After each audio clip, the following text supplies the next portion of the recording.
ഗൾഫിൽ ശക്തമായ കാറ്റും മഴയും തുടരുന്നു. യുഎഇയുടെ മിക്ക എമിറേറ്റുകളിലും കാറ്റും മഴയും ശക്തമാണ്. ദുബൈയിലേക്കുള്ള വിമാന സർവീസുകളെ മഴ ബാധിച്ചു. ഒമാനിലും മഴ ശക്തമാണ്. അതേസമയം സൗദിയിലും റിയാദിലും കിഴക്കൻ പ്രവിശ്യയിലും 2 ദിവസം തിമിർത്ത് പെയ്ത മഴ ശമിച്ചു. വിവരങ്ങളുമായി ഷിനോജ് ഷംസുദ്ദീൻ ചേരുന്നു. ഷിനോജ്, ഇപ്പോഴും മഴ തുടരുകയാണോ? എന്തൊക്കെ ജാഗ്രതാ നിർദ്ദേശങ്ങളാണുള്ളത്? വിവരങ്ങൾ. നമ്മളിപ്പോഴുള്ളത് അബുദാബി മുസഫ മേഖലയിലാണ്. ഇവിടെ ഇപ്പോൾ മഴ ശമിച്ചിട്ടുണ്ട്, വെയിൽ തിരിച്ചു വന്നിട്ടുണ്ട്. പക്ഷേ ആകാശം മേഘാവൃതമാണ്. ഇപ്പോൾ കിഴക്കൻ മേഖലയിലാണ്, യുഎഇയുടെ കിഴക്കൻ എമിറേറ്റുകളിലാണ് മഴ ശക്തമായി തുടരുന്നത്. അവിടെ കാറ്റും ശക്തമായുണ്ട്.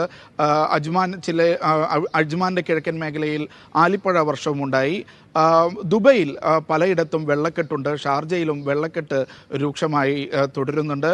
ഇതേ തുടർന്ന് ദുബൈയിലെ പല വിമാനങ്ങളും റദ്ദാക്കേണ്ടി വന്നിട്ടുണ്ടെന്നാണ് റിപ്പോർട്ടുകൾ. എമിറേറ്റ്സ് വിമാനം അറിയിച്ചിട്ടുള്ളത് പല വിമാനങ്ങളും വൈകും, പല വിമാനങ്ങളുടെയും സമയക്രമം മാറാനും സാധ്യതയുണ്ട് എന്നറിയിച്ചിട്ടുണ്ട്. റോഡിൽ വെള്ളക്കെട്ടുള്ളതിനാൽ യാത്രക്കാർ നേരത്തെ തന്നെ വിമാനത്താവളങ്ങളിൽ എത്തണം എന്നാണ് അറിയിച്ചിട്ടുള്ളത്. ദുബൈയിലേക്കുള്ള വിമാനങ്ങളും ദുബൈയിൽ നിന്ന് പുറപ്പെടുന്ന വിമാനങ്ങളും വൈകാൻ സാധ്യതയുണ്ട് എന്നാണ് അറിയിച്ചിട്ടുള്ളത്.